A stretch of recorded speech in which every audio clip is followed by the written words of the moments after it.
நீங்களும் நடையா நடக்கிறீங்க, ஒண்ணு நடக்க மாட்டேங்குது. உங்க பையனை கட்டிக்க அந்த பொண்ணுக்கு அதிர்ஷ்டம் இல்லைங்க. அதை விடுங்க, இப்போ நம்ம செல்வத்துக்கு நல்ல இருக்க சம்பந்தப்பட்டீங்க. என்னுடைய பொறுப்புகளை எல்லாம் உங்களுடைய பொறுப்புகளா எடுத்துக்கிட்டு செயல்படுறீங்க. நண்பன் தான் இப்படித்தான் இருக்கணும். என்னுடைய பிசினஸ்ல நீங்க மட்டும் தலையிட்டு இத்தனை தடவை உதவி செய்யலன்னா இன்னைக்கு நான் பெரிய மனுஷனா இருக்க முடியுமா? அதை சொல்லுங்க. இப்ப பாத்துக்கிறது பெரிய மிஸ்டர் கோவிந்தாஜ் இல்ல, எம்எஸ்சி பாஸ் பண்ணிருக்கா. Very good, very good. இந்தாங்க காசு. தம்பி நீ காசு சொல்லிட்டோம். ஏன் தம்பி ஒரு மாதிரியா இருக்கு? என்னடா சொல்லி அவனை வச்சுக்கிட்டு அவன் கல்யாணத்தை பத்தி பேசினா அவனுக்கு கூச்சமா இருக்காரு. அதுவும் சரி,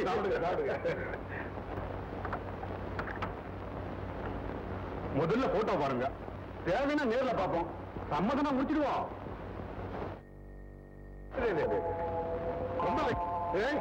பாடுறா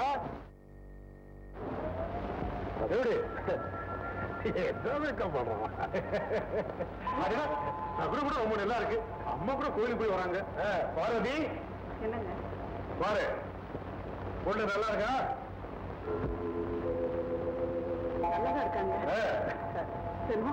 இந்த பொண்ணு வந்து உங்க இஷ்டத்துக்கு விரோதமா நான் எடுத்து பேசுறேன்.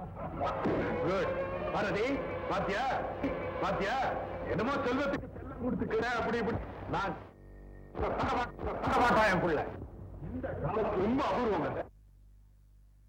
அப்போ நான் அவளை பார்த்து கல்யாணத்துக்கு ஏற்பாடு பண்ணேன்.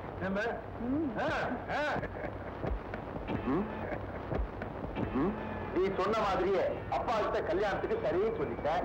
ஆனா என் மனசு என்னமோ இருக்கிறான். சென்டிமெண்ட்டுக்கு அடிமைப்பட்டவன் எவனும் வாழ்க்கையில முன்னேறினதே இல்லை. நடந்ததை மறந்துரு, புதிய வாழ்க்கைக்கு தயாராயிரு. நான் மறந்துடலாம், ஆனா அவ சும்மா இருப்பாளா? இந்த விஷயம் கல்பனாவுக்கு தெரிஞ்சு போய் அவன் எங்க வீட்டுக்கே வந்துட்டான். அதுக்கெல்லாம் வழி நான் சொல்லித்தரேன். வழக்கம் போல நீ கல்பனாவை செஞ்சுட்டே இரு. ஆனா உனக்கு கல்யாண பாடம் இருக்குங்கிற விஷயம் மட்டும் அவனுக்கு தெரியக்கூடாது. ஓகே, இப்ப மறைச்சிடலாம். ஆனா கல்யாண நாள் நெருங்க எப்படியாவது அவளுக்கு தெரிஞ்சுட்டாதா? அந்த சமயத்துல என்ன ஏற்பாடு தேவையோ அதை நான் செய்யறேன். அதுக்கு 1 லட்சம் ரூபாய் பணம் தேவை. அவ்வளவு பார்த்துக்கலாம். எங்கடா போவேன்? உன் கையெழுத்தினுடைய மதிப்பு பெரிய கோட்டீஸ்வர நீலகண்ட பிள்ளை. நீ கையெழுத்து பட்டா உனக்கு 2000 ரூபாய் கை நீட்டி கடன் வாங்கிட்டேங்கிறதுக்காக என்ன சீப்பா நினைக்காரு. எதிர்காலத்துல நானும் ஒரு பெரிய டைரக்டரா தான் ஆக போறேன். என்னுடைய பணத்தை 60 பைசா டிக்கெட்டை வாங்கி நீ பார்த்துட்டு விசில் அடிக்க போறேன்.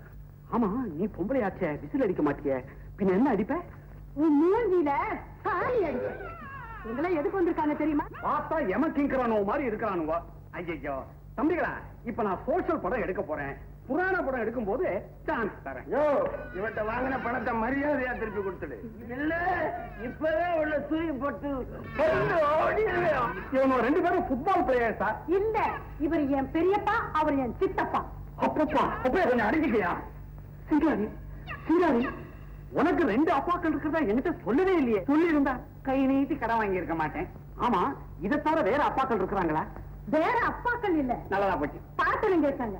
மளிகை கடைக்காரன், விறகு தட்டிக்கார, பின்னால பாரு. என்னங்க என்ன சிங்காரி பையன் என்ன சொல்றான்? சில்லைய ஒழுங்கா திருப்பி கொடுக்கறேன்னு சொல்றானா? யோ மணிய, பையா கையான மரியாதை கொடுத்தலா பேசாத. ஆமா, ஜாக்கிரதை. அடிலே, நம்ம விறகு தட்டி வேற ஆயிடா. ஆமா. என்னப்பா, சில்லற கடலாம் நீயே கொடுத்துட்டு அப்புறம் மொத்தமா என்கிட்ட வாங்கிக்கலான்னு வந்திருக்கிறியா? விளையாடுறியா? வேற இத ரொம்ப டமாஸ் தெரியும். ஆமா, அப்ப நீயே எல்லாத்தையும் செட்டில் பண்ணிட்டப்பா. கொடுக்க வேண்டிய பாக்கிய கொடுக்கல, உன் மண்டை விரல் தொட்டி கட்ட கீழே போறியா? படக்கூடாத இடத்துல பட்டு நான் போயிட்டா அப்புறம் இந்த சினிமா உலகம் ஒரு திறமையான டைரக்டர் இழந்துருவியா? பரவாயில்ல, அப்பவாவது என் பேர் பேப்பர்ல வரும். டாய், பணத்தெல்லாம் நீ இப்ப கொடுக்கல உன்னை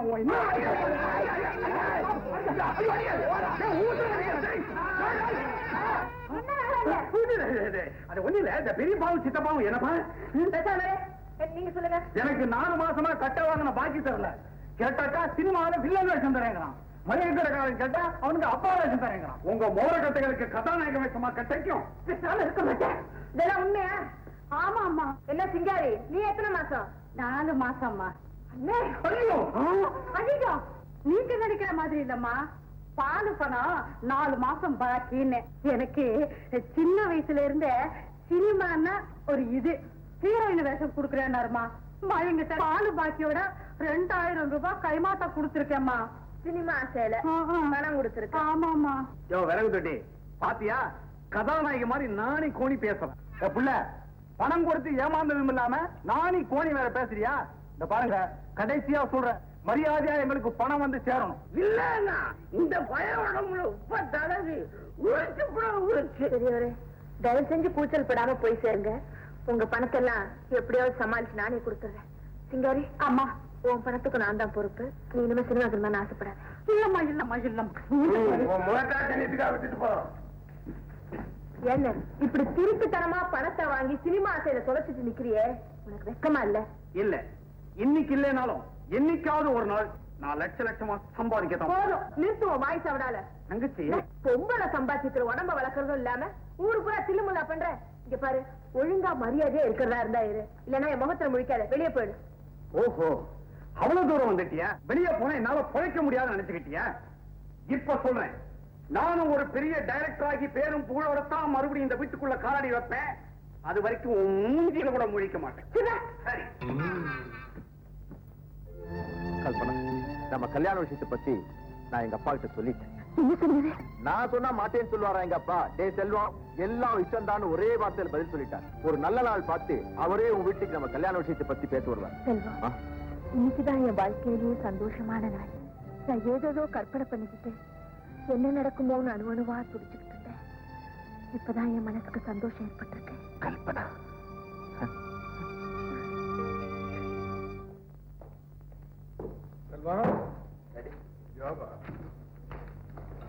எங்க போயிட்டு வர? ஒரு ஃப்ரெண்ட பார்த்து வரேன் டாடி. உனக்கு கொஞ்சமாவது பொறுப்பு இருக்கா? கல்யாண நாள் நெருங்க நெருங்க எனக்கு ஒரே படபடப்பா இருக்கு. டாடி, எனக்கு கூட தான் படபடப்பா. உனக்கேப்பா? வந்து வந்து நான் கூட அப்படித்தான். அந்த காலத்துல கல்யாணம் உடனே பயந்துகிட்டே இருந்தேன். கையும் ஓடல, காலும் ஓடல. வாழ்க்கை எப்படி அமையுமோ, வர்ற பொண்டாட்டி எப்படி இருப்பாளோன்னு. ஆனா கல்யாணம் முடிஞ்சு 2 நாள்ல எல்லாம் சரியா போச்சு. இத பாரு, இன்னும் கொஞ்ச நேரத்துல இன்விடேஷன்ஸ் வந்துரும். ஒருத்தர் விடாம எல்லாரையும் இன்வைட் பண்ணும். மூத்தவன் அனாதையா கல்யாணத்தை பண்ணிட்டு வந்து நின்னா அதுக்கு ஈடு கட்டுற மாதிரி உன் கல்யாணத்தை ஜாம் ஜாம் நடத்திடணும். என்ன என்ன? Okay daddy. வாங்க.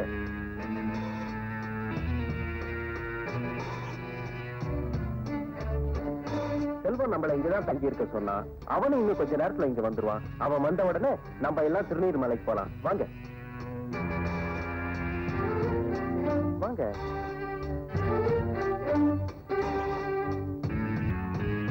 உட்காருங்க. ஜான், செல்வம் கல்யாணம் முடிகிற வரைக்கும் இவங்க இந்த இடத்தை விட்டு அசையக்கூடாது. அண்டர்ஸ்டாண்ட்?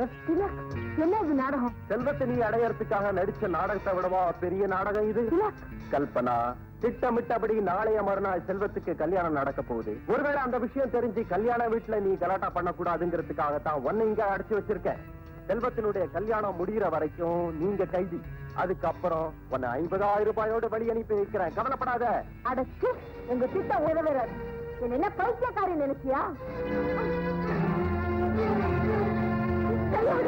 Don't take it.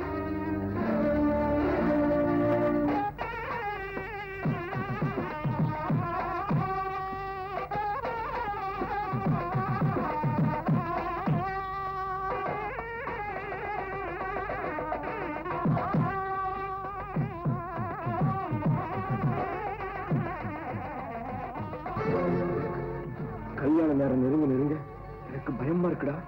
முகூர்த்தத்துக்கு இன்னும் கொஞ்ச நேரம் தான் இருக்கு. திடீர்னு அந்த கல்பனா வந்துட்டா இந்த மானவே போயிடும். ஏண்டா இப்படி பாய்து சார? கல்பனா எப்படிடா வருவா? அவளதான் நம்ம வழக்கமா சந்திக்கிற இடத்துல அடைச்சு வச்சிருக்கேன்னு சொன்ன. 2 முரட்டு தடியங்களை வேற அவளுக்கு காவலா வச்சிருக்கேன். எப்படிடா தப்பிச்சு வரும்? தைரியமா இருடா. நீ என்னமோ சொல்ற, எனக்கு பயமா தான் இருக்கு.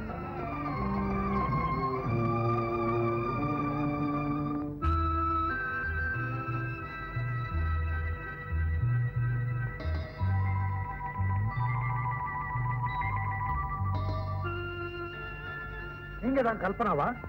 ஆமா. என் கூட வாங்க. வாங்க. எங்க வச்சுட்டு போறீங்க? செல்வம் நேர்ல வந்தா தான் பொண்ணு அனுப்ப முடியும். மரியாதையா வழியை விட போறியா இல்லையா? முடியாது.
அப்படிப்பட்ட பிள்ளையே இல்லை.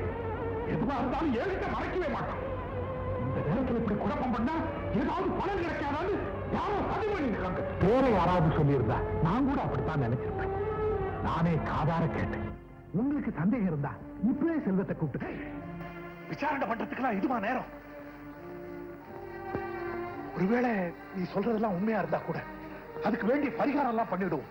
முதல்ல கல்யாணம் நடக்கட்டும். அப்பா, தூக்கு தண்டனை அடைஞ்ச கைதி கூட கடைசி நேரத்துல கருணை மனு போடுறான். முதல்ல தூக்கு தண்டனை நடக்கட்டும், அப்புறம் கருணை மனுவை பரிசீலிக்கலாம்னா என்னப்பா நியாயம்? பேசாம இந்த கல்யாணத்தை நிறுத்திருங்க. இருக்கும் செல்வம் உறவு கொண்ட அந்த பெண்ணுக்கு கல்யாணத்தை பண்ணி வைங்க. பாத்தியா பாத்தியா இவன் பேசுறதே? ஒரு பெரிய மனுஷன் கல்யாணத்துக்கு வந்திருக்காங்க, இந்த நேரத்துல கல்யாணத்தை நிறுத்த சொல்றான். என் கௌரவம் என்ன ஆகுது? வாயும் வயிறுமா இருக்கிற ஒரு பெண்ணுக்கு வழிகாட்டுறதுனால உங்க கௌரவம் உயருமே தவிர குறையாதுப்பா. சுகுமார், தாலி கட்ட போற நேரத்துல கல்யாணத்தை நிறுத்துன்னு சொன்னா எப்படிடா முடியும்? இந்த விவரமே எனக்கு இப்பதானமா தெரியும். அந்த பெண்ணோட நிலைமை கொஞ்சம் யோசனை பண்ணி பாருங்க. சும்மாரா, அதுக்கு நான் வழி பண்றேன். அந்த பொண்ணுக்கு ஒரு வீட்டை வாங்கி கொடுத்துருவோம். மாசம் மாசம் செலவுக்கு பணம் கொடுத்துருவோம். சட்டப்படி இல்லைன்னாலும் அந்த பொண்ணு செல்வம் கூட வாழ்ந்துட்டு போட்டோம். நம்ம வீட்டுல ஒரு பெண் இருந்து அதுக்கு இப்படி ஒரு நிலைமை வந்திருந்தா இந்த முடிவு பண்ணுவீங்களா? சுகுமார், இப்பத்தாண்டா உன் எண்ணம் புரியுது. உனக்கு பொறாமை. உன் தம்பிக்கு மட்டும் இவ்வளவு பிரமாதமா கல்யாணம் நடக்குதுன்னு உனக்கு வைத்திருச்சது. அதை எப்படியாவது தடுத்து நிறுத்தின்னு பாக்குறேன். சேலஞ்ச் பண்றேன். இந்த கல்யாணம் நடக்கத்தாண்டா போகுது. வா பார்வதி.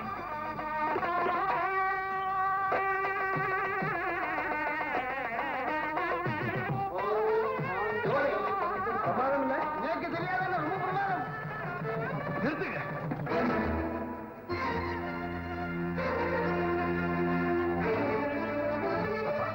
ஒரு கல்யாணத்தை நிறுத்தினா அதுல சம்பந்தப்பட்டவங்க மனசு என்ன பாடுபடுது எனக்கு தெரியும். இருந்தாலும் வேற வழி இல்லை. இவனா செல்வத்தின் மனைவி. இவ வயசுல வளர குழந்தைக்கு செல்வம் தான் தகப்பேன். வேணும் நான் செல்வத்தையே கேட்டு பாருங்க. என்னங்க இது? நீலகண்டன், இதெல்லாம் என்ன நாடகம்? அவன் என்னமோ வளரான். அதெல்லாம் அப்புறம் பேசிக்கலாம். முதல்ல தாலியை கட்டட்டும். கட்டி மேடம், கட்டி மேடம். என்னையா கெட்டி மேடம் விளையாடுறீங்க? ஏற்கனவே குடும்பம் நடத்திக்கிட்டு இருக்கிற பையனுக்கு எதுக்கு என் பெண்ணு பார்த்த? அத்தி பழத்தை புட்டு பார்த்தாலே உள்ள எத்தனை புழு நிலையும் தெரியுது. வாமா போகலாம். ஐயா ஐயா ஐயா, போயா, உன் பையன் எனக்கு மாப்பிள்ளை கிடைக்க மாட்டான். பேசாம ஐயா ஐயா.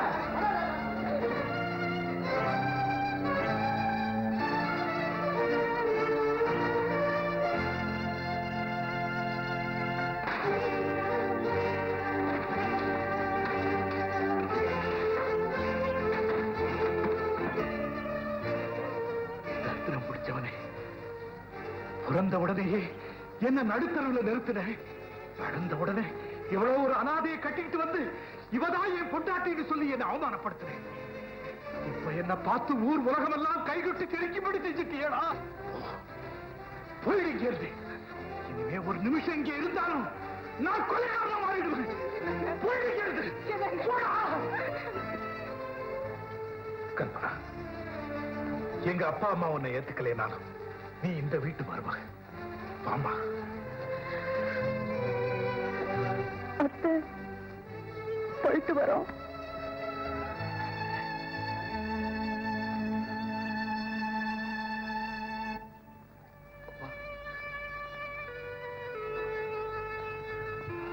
என்ன மன்னிச்சிடுங்கப்பா. இந்த விஷயத்தை நான் உங்ககிட்ட ஏற்கனவே சொல்லியிருப்பேன். என் சின்ன பிள்ளையா இருந்தா என் வார்த்தையை மீறுவானான்னு அடிக்கடி நீங்க சொல்வீங்க. அந்த நம்பிக்கை வீணடிக்க கூடாதுன்னு தான் இந்த காரியத்தை செஞ்சுட்டேன். எப்படி பார்த்தாலும் நான் செஞ்ச தப்புதான். என்ன மன்னிச்சிடுங்க. என்ன மன்னிச்சிடுங்க. இனி யார தண்டிச்சா என்ன, யார மன்னிச்சா என்ன? என் பெருமையெல்லாம் போச்சே. அல்லும் பகலும் எவ்வளவு பாடுபட்டு இந்த பெருமைக்கு உயர்ந்த அரை நிமிஷத்துல எல்லாம் தவிடுபடி ஆயிடுச்சே. இனி 4 பேர் மத்தியில எப்படி நான் தலை நிமிர்ந்து நிற்பேன்? என் கௌரவம் எல்லாம் தவிடுபடி ஆயிடுச்சே.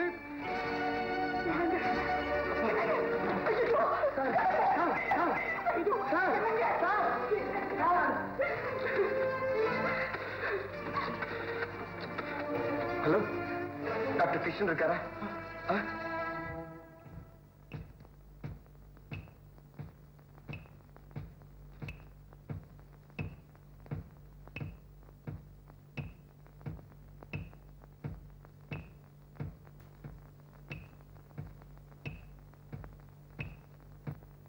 பயப்படுற மாதிரி ஒண்ணும் இல்ல மிஸ்டர் நீலகண்டன்.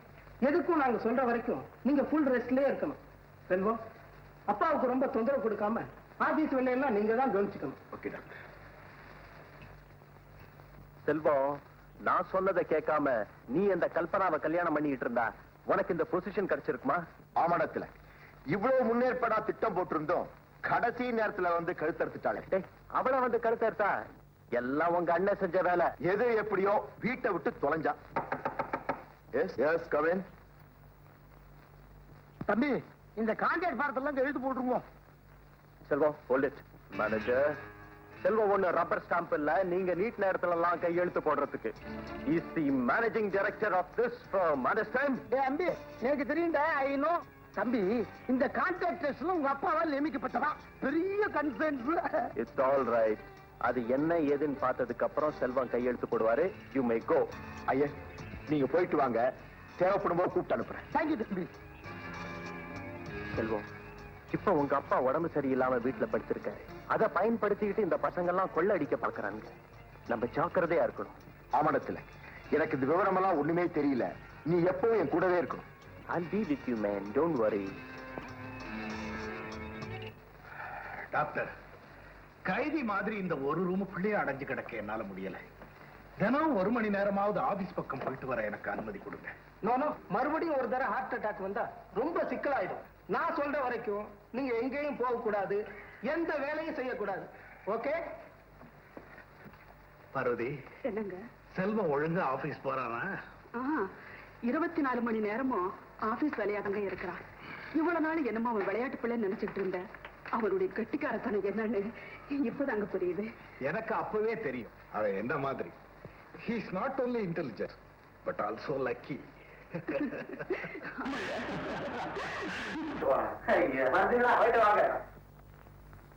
வணக்கம். வணக்கம், உட்காருங்க. யாரு?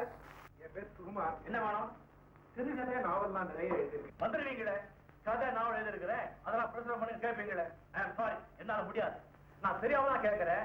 கதை நாவல் எழுத தகுதி வேணா? எவனோ எழுத முடியுமா? தினம் 10 பேர் வந்துடுறாங்க பையன் தூக்கிக்கிட்டு. நான் ஒன்றும் பையன் தூக்கிட்டு வரலைங்க. வெறுங்கீட வந்திருக்கீங்களா? சிஸ்டர், இந்த கதைகள் எழுதுதா இருந்தா முதல்ல பத்திரிகை அனுப்புங்க. நல்லா இருந்தா அவங்க பிரச்சனை பண்ணுவாங்க. அப்போ ஜனங்கள்லாம் அதை படிச்சு உங்களுக்கு புகழ் வந்தா நாங்களே உங்களை தேடி வருவோம், உங்க கதையை வாங்குவோம், பிரச்சனை பண்ணுவோம். அதைத்தான் நான் சொல்ல வந்தேன். இப்ப நான் சமீபத்துல எழுதின நாவல் தான் ரொம்ப பாப்புலர் ஆயிருக்கு. அறவா, நீயும் எழுத்தும் சமீப காலத்துல பிரமாதமா எழுதுற ஒரே எழுத்தாளர் மிஸ்டர் துருவன். அப்படின்னா துருவன் எழுதின நாவல்லாம் பிரஸ் இருப்பீங்களா? நிச்சயமா. அந்த துருவனை பத்தி உனக்கு என்ன தெரியும்?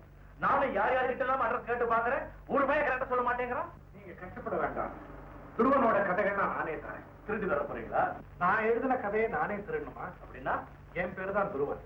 அது என் பிறப்பே. நீங்க தான் மிஸ்டர் துருவனா? நான் ரவணந்திரம் உடனே சார் மன்னிச்சுங்க. கதையெல்லாம் பண்ண இருக்கீங்களா?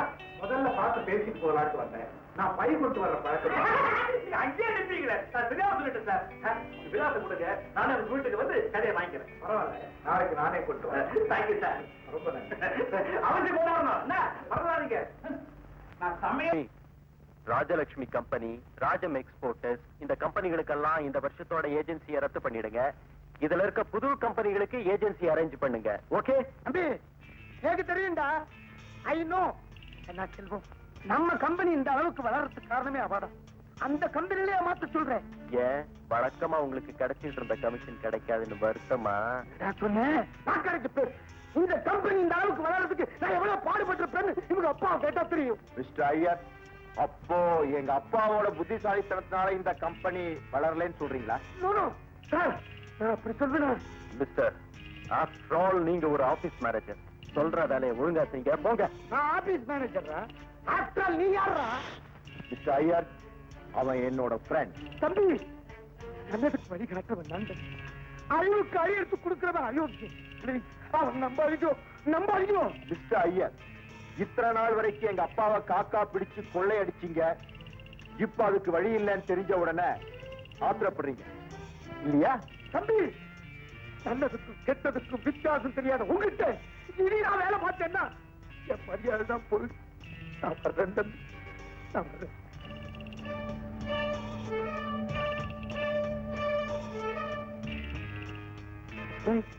ஏடா இப்படி இடிச்சு போய் உட்கார்ந்துருக்க?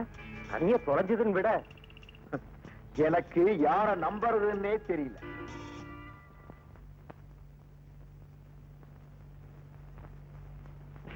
என்ன விஷயம்? சார ஒரு முக்கியமான விஷயமா பார்க்கணும். அதுதான் என்ன விஷயமான்னு கேட்கறேன். செல்வம் மேனேஜ்மெண்ட்ல நம்ம கம்பெனி அழிவை நோக்கி ரொம்ப வேகமா போயிடுது. நானும் என்னால முடிஞ்ச வரலும் சமாளிச்சு பார்த்து ஒண்ணும் நடக்கல. என்ன மேனேஜர், உங்களை நம்பித்தான பூராத்தையும் ஒப்படைச்சேன், என்னண்ட ஒரு வார்த்தை சொல்லப்படாதான்னு கேட்டா நான் என்னமா சொல்லுவேன்? அதை அவர்கிட்ட சொல்லிட்டு போலாம் தான். சொல்லுங்க. ஆனா ஒண்ணு, நீங்க சொல்றதுனால என்ன நன்மை கிடைக்குங்கிறத நல்லா யோசிச்சு போனா தேடிக்கலாம். ஆனா இது போனா போனதுதான். ஆமாமா, சில சமயம் உண்மையை சொன்னா தீமைதான் வருங்கிற நிலைமை வரும்போது அதை சொல்லாமே இருந்துறதுதான் நல்லது. அப்புறமா சுகுமார், உங்க கதையை கேட்கும் போது எனக்கு ஆச்சரியமா இருக்கு. உலகத்தில் இப்படி ஒரு அப்பா இருப்பாங்களா? நீங்க பணக்கார பிறந்த கூட மனசால ஏழையா வந்துட்டு இருக்கீங்க. இப்போ மனசால மட்டுமில்ல, எல்லா வகையிலுமே நான் ஏழையா இருக்கேன். மாசம் வீட்டுக்கு சரிக்கவே கருப்பாடா இருக்கு. நீங்க மாத்திரம் இல்ல, தமிழ் எழுத்தாளர் பல்லவர் நல்ல அப்படிதான் இருக்கு. பாப்புதான் உங்களுக்கே எப்படின்னா மற்றவங்களை பத்தி நான் சொல்ல தேவையே. ஏதோ என்னால முடிஞ்ச உதவியை நான் கண்டிப்பா செய்யறேன். அடடே வாங்க வாங்க, உட்காருங்க உட்காருங்க. நாவல படிச்சீங்களா? நீங்க கொடுத்த 2 நாவலையுமே படிச்சேன். அதுல எதை படம் எடுத்தாலும் நிச்சயமா கிடைக்கும். என்னது அவார்டுங்க, எழுத வேண்டியதானே? நல்ல வேலை கிடைச்சீங்க. அவார்டை வாங்கி சட்டையில குடிச்சு ரோட்ல அலைய முடிய அலையலாமே, லேசா ஓட்ட விடும், அவ்வளவுதான். அட முடியா, இந்த தாயின் மனம்னு ஒரு புத்தகம் எழுதிருக்கீங்க. தாயின் மனம் இல்லைங்க, தாயின் மனம் இருந்து ஏதோ ஒண்ணு. அத என் ஒய்ஃபு படிச்சா அதே படம் ஆக்கணும்னு சொன்னான். அதுல என்ன வேடிக்கைன்னா, என் ஒய்ஃபும் அதே நாவலத்தான் படிச்சான். ரொம்ப பிரமாதமா இருக்குன்னு சொல்லிவிட்டான். கமிங் டு தி பாயிண்ட், இந்த தாயின் மனம் நாவல் யாருங்க எழுதுனது? அது கொஞ்சம் இருக்கு. அது எழுதுனவர் ஓ அட என்ன பாருங்க, பெரிய எழுத்தாளர், கிரேட் ரைட்டர். எனக்கு ரொம்ப வேண்டியது. அவ்வளவு பெரிய மனுஷன் உங்களுக்கு வேண்டியவர். ஆமா, நம்பவே முடியல. ரொம்ப நல்லா போச்சு. எப்படியாவது அவரை கோழி குஞ்சு அமுக்கிற மாதிரி அமுக்கி 2000-3000 முடிச்சிருங்க. நான் உங்களை தனியா கவனிக்கிறேன். அவர் அவ்வளவு சீப்பா தர மாட்டார். குறைஞ்சு 20,000 கேட்பாரு. இருங்க, எனக்கு கொஞ்சம் முன்ன பின்ன இருந்தாலும் பரவாயில்லைங்க, முடிச்சிருக்க. சுகுமா, கொஞ்சம் சும்மா இருக்கீங்களா? இந்த பாருங்க, 5000க்கு மேல நயா பைசா தராது. வேணும்னா படம் எடுக்கிறதே நிறுத்திடுறேன். ஐயோ, என்ன பண்ணி என்ன இப்படி திடீர்னு சொல்லிவிட்டா எப்படி? நீங்க ஒரு தயாரிப்பாளர் ஆகணுமா வேண்டாமா? ஆமா. நான் ஒரு டைரக்டர் ஆகணுமா வேண்டாமா? ஆமா. 100 நாள் படம் ஓகோன்னு ஓடி நாம 2 பேரும் மாலை போட்டுக்கணுமா வேண்டாமா? ஆமா. எங்களுக்கு தேவை தாயின் மனம் தான். அது நீங்க கேட்கிற படத்துக்கு வராது. அப்ப எவ்வளவுதான் கேட்கறீங்க? என்னங்க, ஒரு 5-6 சும்மா இருங்க. உங்க இஷ்டத்துக்கு 5-6 கொட்டிட்டு பண்ண அர்த்தம். அவரு பெரிய ரைட்டருங்க, சொன்னதுதான். ஒரு பேச்சாட குறைக்க மாட்டார். நீங்க எங்க கொடுக்க சம்பந்தம் இல்லாம. சரி, மேல வாங்க. அட தொகையில வாங்க. என்ன மட்டி, 5 லட்சம் ரூபாய் போட்டு பணம் எடுக்கிறீங்க. இதுல என்ன அல்பத்தனம்? இன்னைக்கு பேனாவும் பேப்பரும் விற்கிற விலைக்கு துருவம் கதைக்கு கொஞ்சம் கூட போட்டு கொடுத்தா என்ன குறைஞ்சு போயிடுங்கிறேன். அந்த தொழில இறங்கிருக்கேன். அப்புறம் முடிவா என்ன சொல்றீங்க? உங்களுக்கு வேண்டாம், எனக்கு வேண்டாம். ஒரே செக்கா கொடுத்தா இருந்தா 15 ரூபாய். Very good. செக்க சக்கன்னு வெட்டுக்கிறேன். இப்பவே வெட்டிடுறேன். ஆமா, துருவம் பேர்ல தானே? என் பேர்ல. இன்னும் தேதியை போடுங்க. என்ன பண்ணி பல எழுதி கிழிச்சு கையில கொடுங்க. மனத்தை மாத்திக்க போறாரு. இதாப்பா, நீங்க போயிட்டு நாளைக்கு வாங்க. நான் துருவனை கண்டு பேசி இந்த தொகைக்கு எப்படியாவது சம்மதிக்க வைக்கிறேன். என்ன போன போது இந்த ஆளை மட்டும் கூட்டிட்டு போறீங்க? ஏதாவது ஏராளமா பேசி காரியத்தை கெடுத்துருப்போம். அதை நான் பாத்துக்கிறேன். நீங்க போயிட்டு வாங்க. போயிட்டு வாங்க.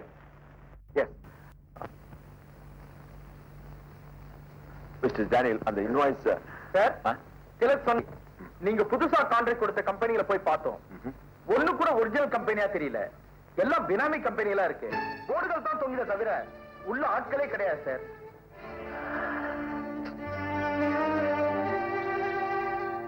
சார், நம்ம ரொட்டேஷன் கம்ப்ளீட்டா ஸ்டாப் ஆகி போச்சு. யாருக்குமே சரக்கு ஒழுங்கா போய் சேராதனால எல்லாரும் பேமெண்ட்டை ஸ்டாப் பண்ணிட்டாங்க.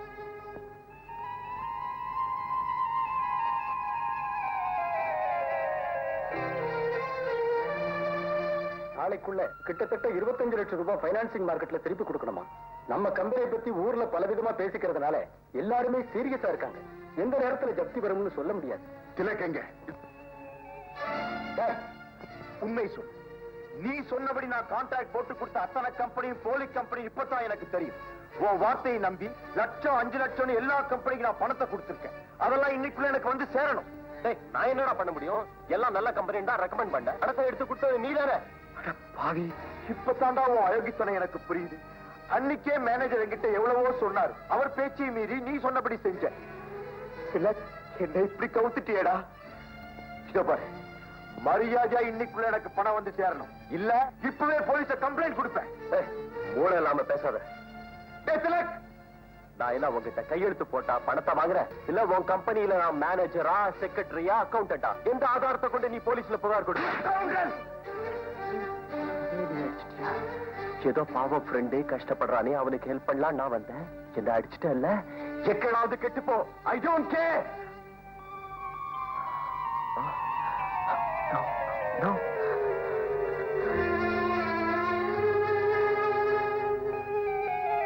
சார், கோர்ட்ல பல பேர் நம்ம கோடவுன், கம்பெனி, கார், வீடு எல்லாத்துக்குமே அட்டாச்மெண்ட் வாங்கிட்டாங்க. இப்பதான் நியூஸ் கிடைச்சது. டாடி, என்ன மன்னிச்சிடுங்க, என்ன மன்னிச்சிடுங்க டாடி.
நோட்டீஸ் அனுப்பியிருந்தோம். இன்னைக்கு ஏழம்பு பத்திரிகையில வேற போட்டிருந்தோம்.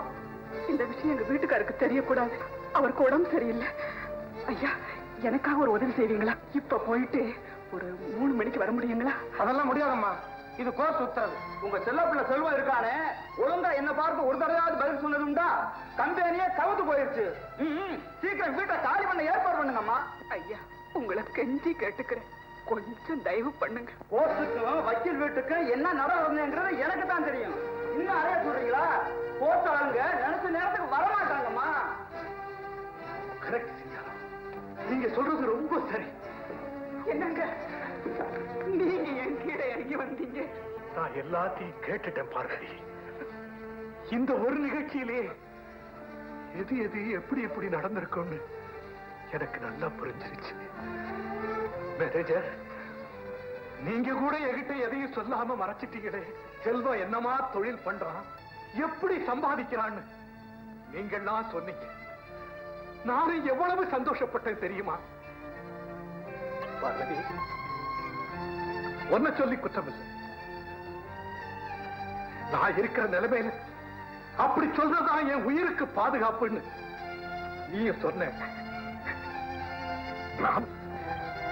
நம்ப கூடாதவங்களை நம்பி கொடுக்க கூடாத பொறுப்புகளை எல்லாம் கொடுத்தா நடக்க கூடாததெல்லாம் நடக்குங்கிறத நான் இப்ப புரிஞ்சுக்கிட்டேன். பரவாயில்ல, விதியின் இந்த சவாலையை நான் தைரியமா ஏத்துக்கிறேன். பார்வதி, நம்ம 2 பேருக்கு வேண்டிய மாத்து துணிகளை மட்டும் எடுத்துக்கிட்டு புறப்படு.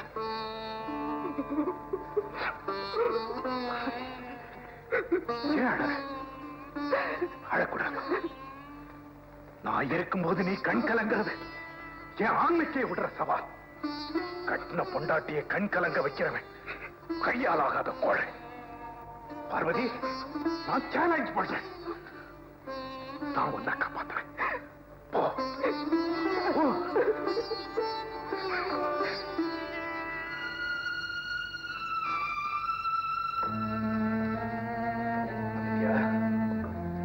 சிங்காரம், ஊரை கூட்டி தண்டோரா போட்டு என் வீட்டை ஏலம் போடாதீங்க. நீங்களே சுவாதீனம் பண்ணிக்க. உங்களை நான் கேட்டுக்கிறதெல்லாம் அது ஒண்ணுதான். வா.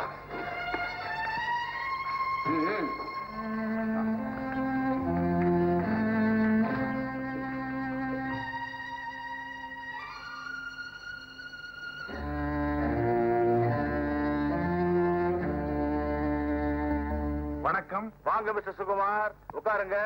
பிரசல்லாம் எப்படி நடக்குது? ரொம்ப சிரமமா தான் இருக்கு. நைட் அண்டே நாங்க எல்லாரும் ஒர்க் பண்றோம். இருந்தாலும் ஒண்ணு லாபகரமா இல்ல.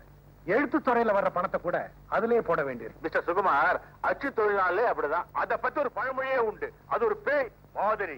முதல்ல ரத்தத்தை உறிஞ்சும், அப்புறம் செல்வ தள்ளி கொடுக்க ஆரம்பிச்சா கொட்டிக்கிட்டே இருக்கும். லட்சக்கணக்கா அள்ளி கொட்டிண்டுங்கிறது இல்ல. நமக்கும் ஒரு வழி வேணும். கூட வேலை செய்யறவங்களுக்கும் ஒரு வாழ்வு கிடைக்கணுங்கிறதுக்காகத்தான் இந்த தொழிலையே நான் ஆரம்பிச்சேன். இப்போ உங்ககிட்ட வந்த நோக்கமே, நீங்க பப்ளிஷ் பண்ற புத்தகங்கள்லாம் எங்க கிட்டே ஆர்டர் கொடுத்தீங்கன்னா கொஞ்சம் சௌரியமா இருக்கும். Definitely, the pleasure is mine. ரொம்ப நன்றி சார். என்னங்க, கல்பனாக்கு ஒரு வழி பண்ண வேண்டாமா? பாவம், அவளும் எத்தனை வருஷம் காத்திருப்பா. ஒருவேளை உங்க அப்பா உங்க தம்பிக்கு வேற ஏதாவது கல்யாணம் செஞ்சு வச்சிருந்தா? அந்த அளவுக்கு ஆகாது.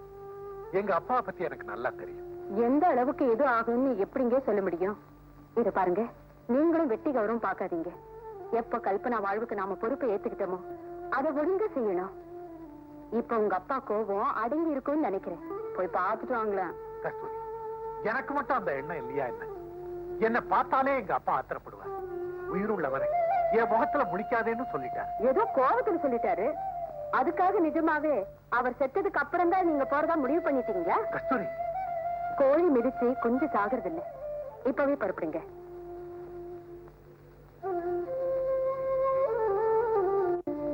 நீங்க கேட்கிற நீலகண்டன் ஆபீஸ் வீடு எல்லாம் ஏலத்துக்கு போய் ஊரை விட்டே போயிட்டாரு. உங்களுக்கு தெரியாதா? என்னது? 4-5 வருஷம் கழிச்சு வந்து கேட்டாங்க. இப்போவாது கேட்டீங்களே. ஆமா, நீங்க யாரு? அவருக்கு வேண்டியவன். ஆமா, அவர் எங்க இருக்கார் தெரியுமா? ஊரை சுத்தி கடனை வாங்கினவன் அட்ரஸ் சொல்லிட்டா ஓடி போவான். எங்க இருக்காரோ என்ன பண்றாரோ போயிட்டாரு.